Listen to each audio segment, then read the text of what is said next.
So now I'm going to use two cartoons along with a picture of one specimen to contrast the normal anatomy with the situation as we see it in Tetralogy of Fallot. The cartoon that I'm showing you here is illustrating the roof of the right ventricle. Here the tricuspid valve, here the pulmonary valve, and this of course is the aorta with the right coronary artery. And what we see shown in yellow is the membranous septum, and as you can see, the hinge of the tricuspid valve crosses the membranous septum, dividing it into atrioventricular and interventricular components. Here on the septal surface of the right ventricle we see the prominent muscle bundle that we call the septomarginal trabeculation. In the United States, this structure is frequently called the septal band, and its anatomic features are that it has a body which extends down towards the apex of the right ventricle, and then at the base of the ventricle it splits into these two limbs. The posterior-inferior or posterior-caudal limb gives rise to the medial papillary muscle. The anterosuperior or the anterocephalad limb runs up towards the pulmonary valve. We can then see the extensive muscular shelf that forms the larger part of the supraventricular crest or the crista supraventricularis.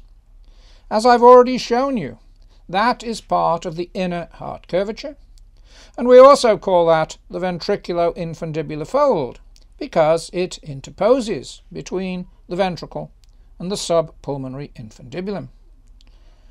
Now what I emphasize to you in the normal heart is that there is a small part of the supraventricular crest that you now see as the yellow part of the crest, which is a true muscular outlet septum.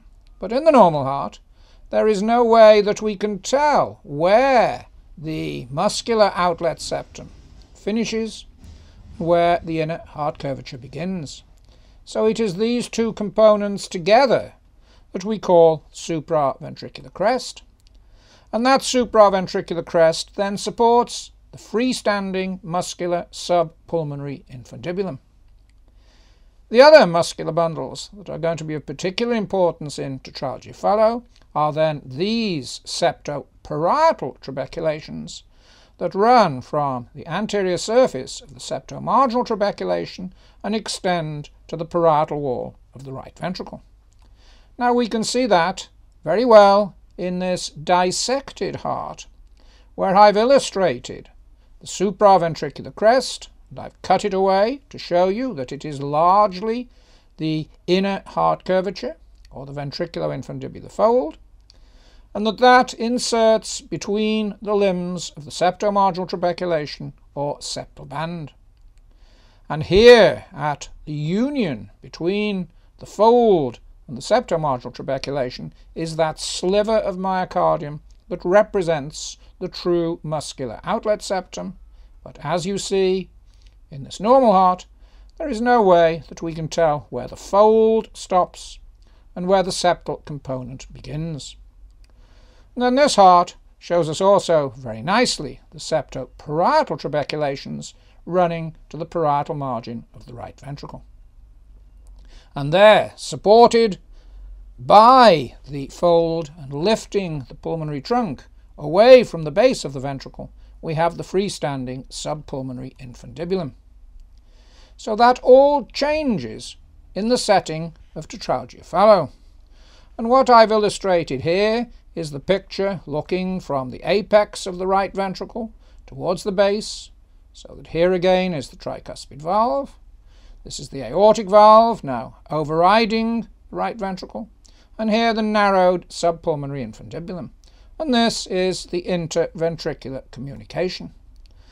And I've shown you an example in which the membranous septum is a direct relation to the interventricular communication. We'll see that when we move on to our specimens.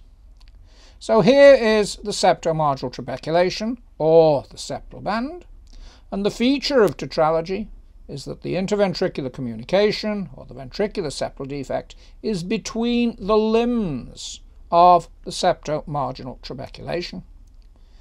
But what we can also now see is the extensive inner heart curvature that is supporting the part of the aortic valve that arises from the right ventricle. And this is the part that we now name the ventriculo-infundibular fold. But the essence of tetralogy is that the building blocks of the outflow tract have now come apart, so that now we see the outlet septum in its full glory, because now we see this muscular structure that interposes between the outflow tract to the aorta from the right ventricle and the outflow tract to the pulmonary trunk from the right ventricle. So now we can truly identify this muscular structure as the outlet septum. And it is, of course, deviated relative to the limbs of the septomarginal trabeculation, and it's deviated in anterocephalad fashion. There is still a freestanding infundibulum supporting the leaflets of the pulmonary valve. That is narrower than the normal, of course, but oftentimes it retains considerable length.